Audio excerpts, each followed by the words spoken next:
And so it's easy for them to say, you know, let's keep our troops over there, let's complete the mission, even though we don't even know what the mission is.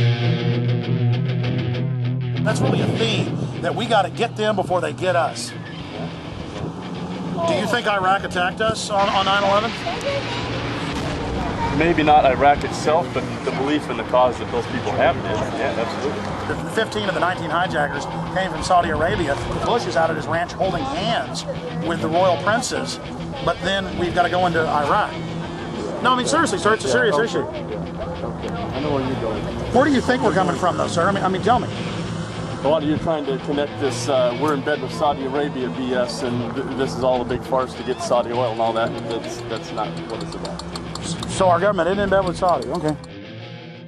While in Crawford, we ran into Ray McGovern and spoke with him about Iraq. Ray McGovern is a retired, senior-level CIA analyst whose career spanned the administrations of John F. Kennedy to George H.W. Bush. His duties included chairing national intelligence estimates and preparing the president's daily brief. I believe that they are still interested in permanent military bases there. I believe they are still interested in controlling the oil from that part of the world. And so it will be stay the course. It will be 6, 7, 8 U.S. troops killed every day or every week.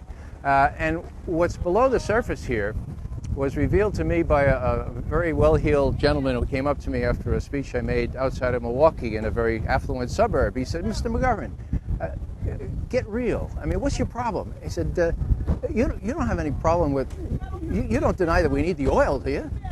And I said, no. He said, well, you know, 6, 7, 8, 10 Marines a week for the oil. You have to admit that's a very, very cheap price for the oil. I said to him, you know, how do I handle this? I said, well, the utilitarian argument is probably the best. I object to it, said I, because we can't do it. There are 1.3 billion Muslims in this world. They're not going to let us do it. It's already widening. The borders are porous. We can't do it. Well, that didn't convince him. He said, well, I think we can do it. I said, oh, well, suppose your son was one of those 6 killed in Iraq last week. And you know what? He looked at me like it had never occurred to him. And it wouldn't have occurred to him because it wouldn't be his son, you know. It would be the sons from the farms, it would be the sons from the cities. And so he said, well, I don't buy that either. So I thought, well, maybe I'll try a moral argument on it. I said, well, are you one of those that likes to have the 10 Commandments brought into the schoolhouses and the courtrooms of this? He said, oh, that's a great idea. I said, well, you know, if memory serves, there's one that says, thou shalt not covet thy neighbor's oil. I mean goods. Don't bear false witness. There's one, don't forever what. There's one that says you shouldn't steal. And there's also one against killing, if I remember correctly. So maybe you want to subtract 4 and bring in the 6 commandments into the schoolhouses and the courtrooms of this world. Get real, I said. This is a moral issue. We shouldn't be going around killing unarmed civilians and causing more violence where violence is endemic. And what did he say, sir? He turned on his heel, marched out to his SUV, prayed for cheap gasoline, and drove home. I want the oil. Let's educate them, bring them into democracy, and take their oil. Apparently somebody took too much yellow acid and got, you know, the story wrong. The majority of the construction, and the vast majority, like I'd say 90% of the construction that I saw wasn't with the Iraqis, it was with the American bases that they were building. Concrete structures, incredibly permanent, designed to house thousands of soldiers for a long period of time.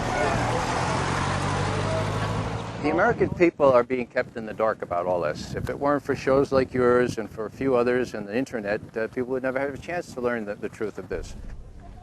What Cindy Sheehan has done is brought a human dimension to this. They said, look, people are getting killed, including my son. A lot of Iraqis are getting killed.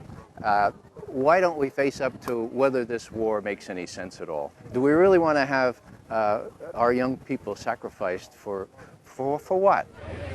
We don't know. We don't know what's going on. To tell you the truth, my kids don't know the things that are involved in the decisions I make at my house. And that doesn't mean that they need to be involved in the decisions, because I know better than they know. It's because I'm more informed, and I'll give him that same benefit. You know, we did elect him. Where have we lost our freedom? All across the... Where? They're using Homeland Security against topless bars. They're using Homeland Security against toy store owners. They're using Homeland Security against pot dealers, and that's wrong. They're using Homeland Security, quote, against gang members. It's admitted. Are you familiar that the Gulf of Tonkin never happened? LBJ tapes have now been released. We went to war.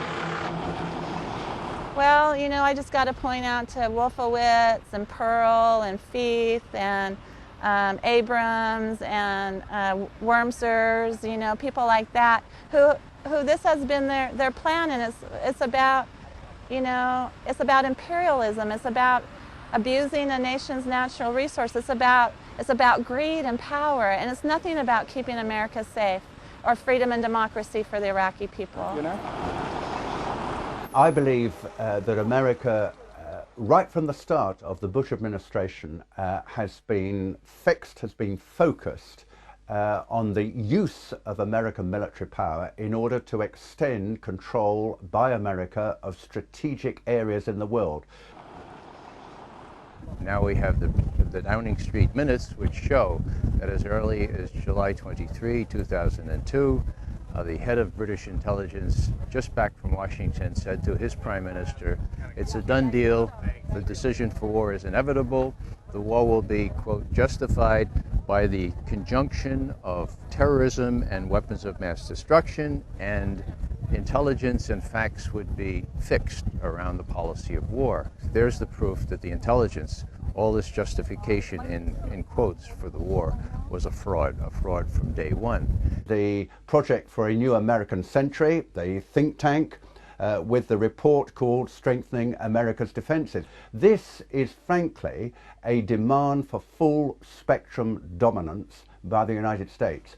I think the most chilling aspect of the Project for a New American Century document is this kind of transformation of our foreign policy, this kind of strengthening of America's defenses is a revolutionary change, and is not going to happen at all quickly, absent a new catalyst of massive proportions. For example, a new Pearl Harbor.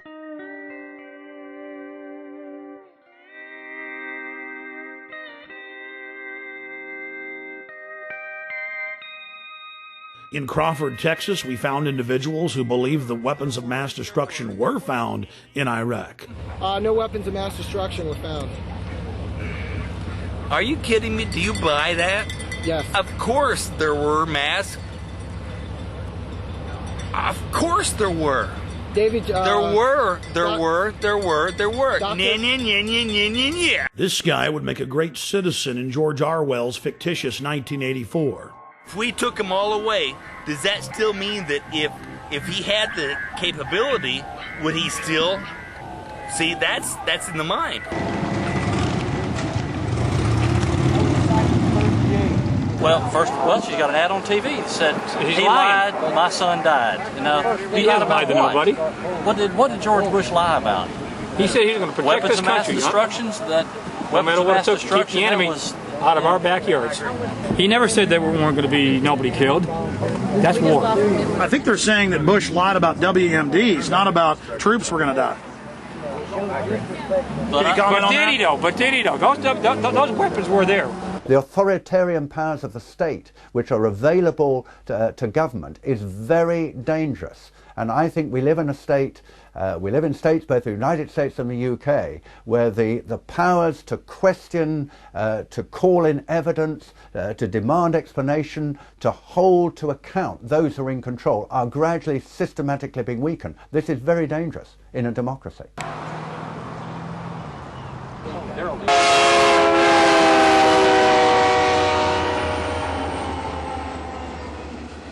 Now, Dick Cheney and John Bolton and others have been saying Iran poses an immediate danger. They could get a nuclear weapon before we know it. All the same things they said about Iraq. And so we have to do something about that now. You know, he said the same thing about Iraq, and like you said, he was caught red-handed. It's proven to be lies. Why should we believe him about Iran? I'm pleased to tell you, American people, that the National Intelligence Estimate just put out on Iran says that Iran cannot possibly have a nuclear weapon for 10 more years. Let me say that one more time. Iran can't be a nuclear power weapons-wise, for 10 more years.